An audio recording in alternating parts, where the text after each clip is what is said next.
So mga tol, nakakamangha nga po ngayon ang pinapakitang pagiging determinado ni Unified IBF at WBA Super Bantamweight World Champion Marlon Tapales dahil hindi biro ang pag-iinsayo na isinasagawa niya ngayon sa Baguio dahil sobrang lamig ng panahon doon.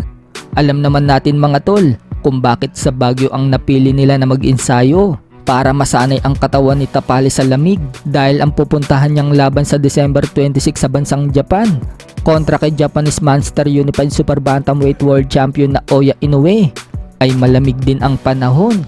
Subalit kahit na mahirap ang pag-iinsayo ni Tapales sa Baguio, masasabi nating worth it talaga at nakukuha nito ang tamang kondisyon dahil napag-alaman po natin kay Silver Boys TV na mismong nakasaksi ng training ni Tapales sa Baguio.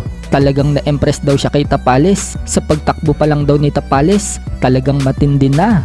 Nasaksihan din ni SB mga tol na nakaka-impress daw ang sparring ni Tapales. Pinagpapalit-palitan daw kasi ito ng 3 sparring partner. At kahit na pinagpapalit-palitan daw si Tapales, hindi daw nawawala yung accuracy nito. Pati daw yung punching ability ni Tapales, mas lalong lumalakas at hindi daw humihina. Kaya ang masasabi daw ni Silver Boys TV, mahihirapan daw talaga si Oya Inoue. Hindi lang daw kasi explosiveness ang pinapakita ni Tapales, pati daw mentally. Ibang-iba daw ngayon ang Tapales. Marami na daw kasi siyang nakikitang mga nag-i-sparring na dekalidad. Pero yung sparring daw ni Tapales, kakaiba daw talaga. Talaga pong napupaguhan niya yung mga sparring partners niya. Kaya tama nga lang daw yung sinasabi ng Team Tapales mga tol. Nagugulatin nito ang buong mundo. Kaya ganun na rin si Silver Boys TV. Sinabi niyang Tapales will shock the world. Lahat daw ng hindi naniniwala kay Tapales na wala daw itong panalo kay Inoue, mga nagkakamali daw sila ng iniisip. Kapag naganap na daw ang laban, marami na daw ang kikilalanin si Tapales pag nagawa daw nitong talunin si Inoue.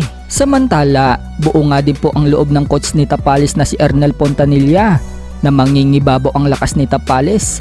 Paliwanag kasi ni Coach Pontanilla mga tol, naka-sparring na daw ni Tapales ang naka-sparring ni Inoue na si Asato Banesian. Noong makaharap daw kasi ni Inoue itong si Asato Banesian sa sparring, kinakaya daw ni Asat ang mga malalakas na suntok ni Inoue. Habang si Tapales, noong maka-sparring daw nito si Asato Banesian, napapahinto daw itong si Asat sa mga suntok ni Tapales at naggurugi pa daw ito.